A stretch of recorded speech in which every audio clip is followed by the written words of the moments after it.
Good morning, you are watching News i24/7. Today's headlines are: PM4 reviewing existing anti-narcotics laws to tackle menace of drugs. Prime Minister Imran Khan on Monday directed to review the existing anti-narcotics laws and ensure their effective implementation to tackle the menace of drugs.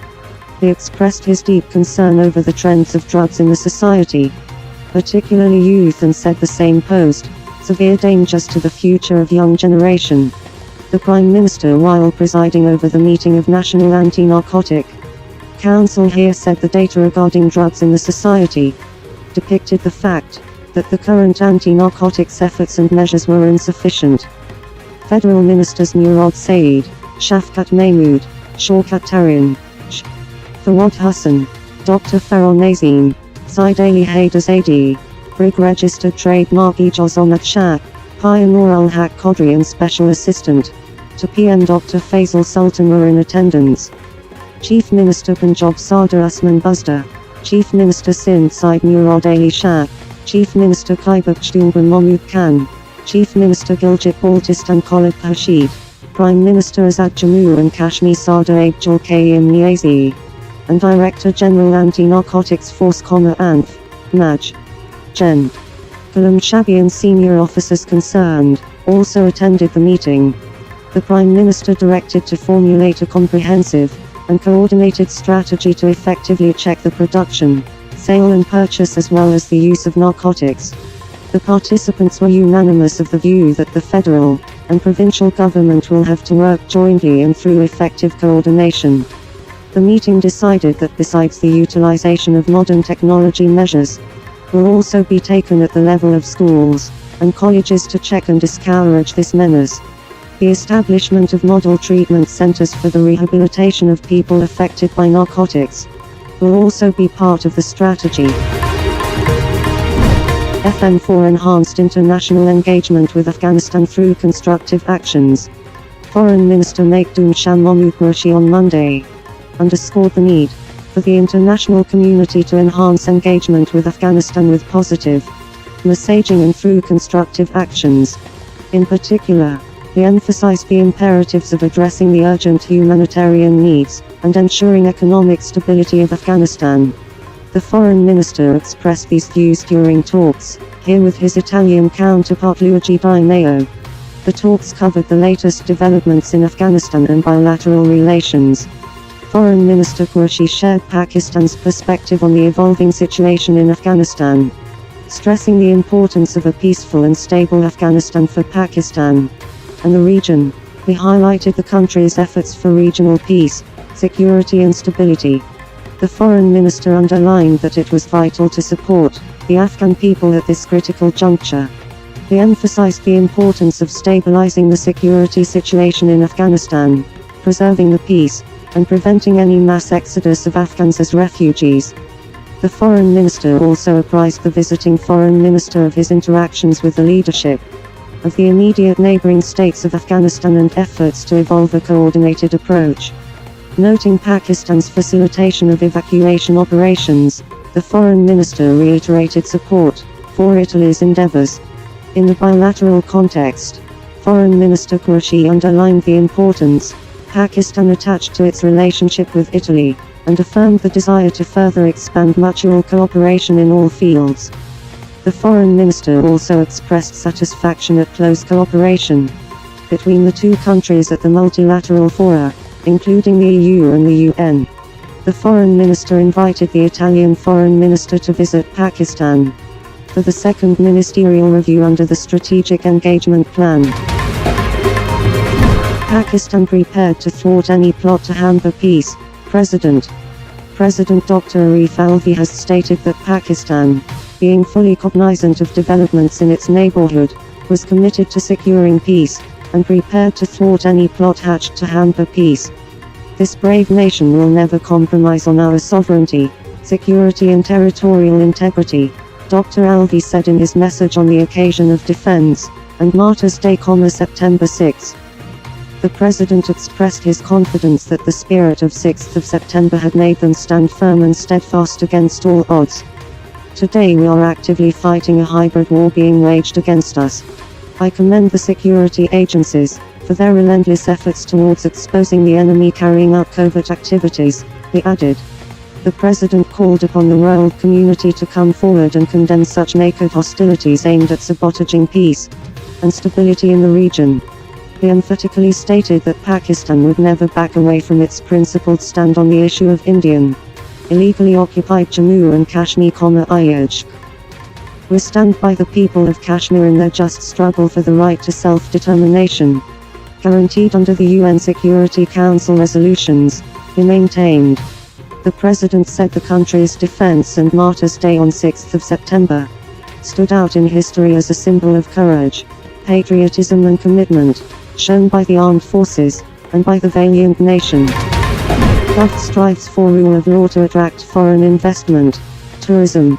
PM Prime Minister Imran Khan said the government was struggling for establishment of rule of law in the country to attract foreign investment and promote tourism. We are fighting a battle to reform system and establish rule of law. No country can prosper since rule of law. Many countries with sufficient resources are suffering poverty just for absence of rule of law, the Prime Minister said addressing the groundbreaking ceremony of a 5-star hotel here Sunday. Federal Ministers Shibli Faraz, Azam Swati, Ali Haider Zaidi, State Minister Farooq Habib, Chairman Parliamentary Committee on Kashmir Shayar Afridi and provincial ministers attended the ceremony. A subsidiary of international hotels chain Hilton Hotels, the Doubletree by Hilton Hotel, is being constructed as first ever 5-star hotel in KP. The Prime Minister, who earlier unveiled the plaque and also planted a sapling under his government's 10 billion tree tsunami, said the opposition leaders criticized the government, as they did not want the establishment of rule of law. They take advantage of the corrupt system which does not let the foreign investment come to the country, he added. He said the country was moving ahead with record sale of cars and growth of large-scale manufacturing this year. The Prime Minister said 9 million overseas Pakistanis had income equaling 220 million population of the country, but unfortunately their potential was never tapped. The previous governments only thought of their own benefits and survival, instead of public welfare, he added. He said the wealth creation was country's dire need which would ultimately generate jobs, enhance tax collection and lead to the repayment of foreign debts. He said in order to attract investment from overseas Pakistanis. PCB names 13 Balochistan CCAU, 19 squads 450-over tournament. Pakistan Cricket Board on Monday announced 13 City Cricket Association sides of the Balochistan Cricket Association for the U-19 City Cricket Association 50-over tournament 2021-22. Which will be held in the Balochistan province from 9 to 23 September.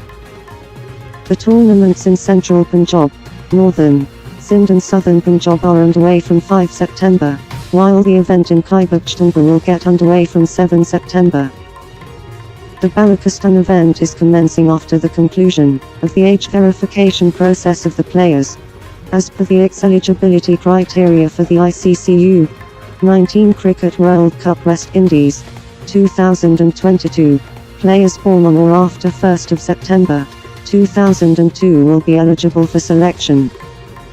The 50-over tournament has been designed to provide budding youngsters with an opportunity to not only impress the selectors for next year's ICC U-19 Cricket World Cup West Indies 2022, but also earn their nod for the National U-19 Championship, 3-day event, and National U-19 Cup, 1-day tournament.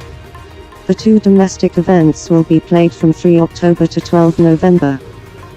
The sides have been selected through a robust and merit-based open trials system, which were conducted by the National Junior Selection Committee, national selectors and second 11 head coaches. All the trials were filmed by the team analysts and took place in the presence of independent Cricket Association observers. The U-19 50-over tournament is a continuation of the CCA 2-day tournament, which were held across the country with an aim to provide the talented youngsters with a chance to shine in the season events. These events were organized by the PCB, taking into consideration that limited cricket activity at grassroots and CCA-level was held due to the COVID-19 pandemic. Corrupt politicians have no space in politics of South Punjab. Fayaz Chauhan, Minister for Prisons and spokesman of Punjab government Fayaz Ul Hasan Chauhan on Monday, said that corrupt politicians have no space in the politics of South Punjab. Responding to the statements of Bilawal Zardari, he said that Bilawal's party has looted and plundered the wealth of Sindh including Karachi. He said, the deeds of Bilawal's corrupt father have been written in the history in black words, as everyone knows the stories of destruction and devastation created by Zardari Ampersand Company in Sindh including Karachi. Fayaz Ul Hasan Chauhan said that the certified dacoits of Sindh would never succeed in their planning to loot and plunder Punjab.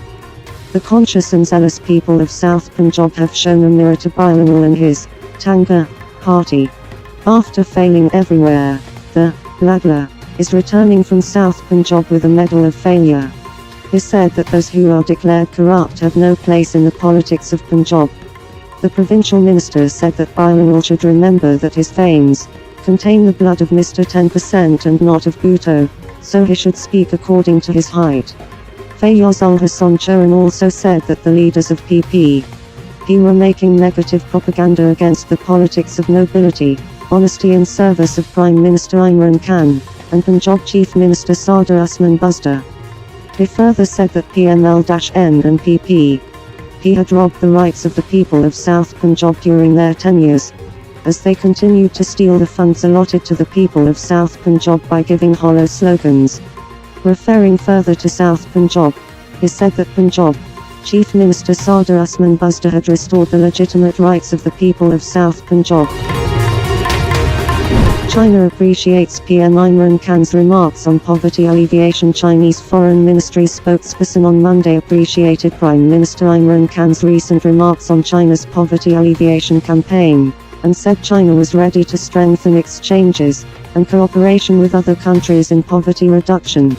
China is ready to make greater contribution to the building of a poverty-free community, with a shared future for mankind featuring common development, Wang Wenbin said during his regular briefing in response to PM Imran Khan's positive remarks. In his video message screened at the forum, on the 20th anniversary of Jinkao Assistance and Sustainable Development Cooperation last week, PM Imran Khan said that China was a role model for developing countries in poverty alleviation. China's remarkable growth had brought 800 million people out of poverty over the past 4 decades, he added. While coming on the statement, Wang said China appreciated the positive remarks by Prime Minister Imran Khan. Giving some details, the spokesperson said that by the end of 2020, China had fulfilled its poverty alleviation target for the new era as scheduled, lifting nearly 100 million impoverished rural residents living below the current poverty line out of poverty. Since the beginning of reform and opening up, 770 million rural residents in China have been lifted out of poverty, he added. According to the World Bank criteria, the Chinese population lifted out of poverty accounts for over 70% of the world's total over the same period of time, he said. He said that as a major country with nearly 1/5 of the world's population, China had achieved the poverty reduction goal set in the UN 2030 Agenda for Sustainable Development, 10 years ahead of schedule. Chinese, Pakistani universities develop high-yield hybrid rice varieties with latest techs to boost Pakistani rice exports. Wuhan University of the Punjab are jointly developing high-yield hybrid rice varieties with latest technology like AI, big data, 5G and remote sensing technologies to boost Pakistani rice exports, according to the Forum of International Cooperation and Development of Honglian-type hybrid rice concluded in Yushan, Hubei Province.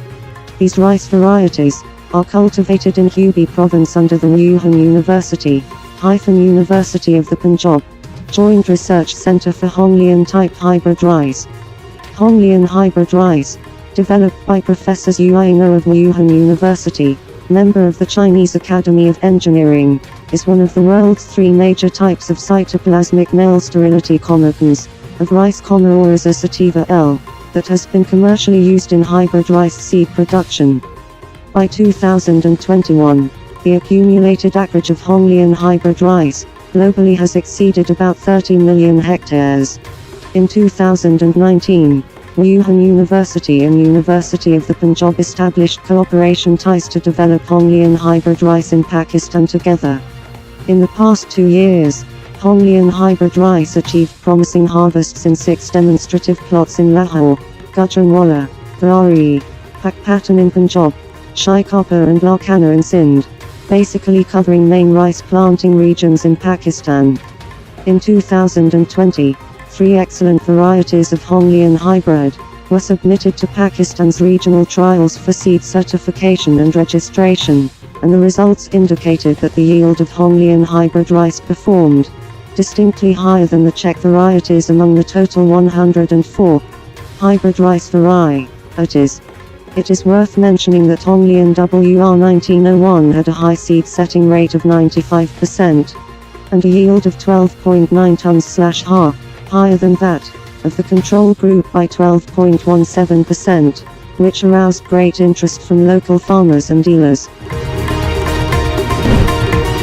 Petroleum Group coal exports witnessed record 252.96% increase. The exports of Petroleum Group and coal during the first month of FY 2021 to 22 grew by 252.96% as compared to the exports of the corresponding period of last year.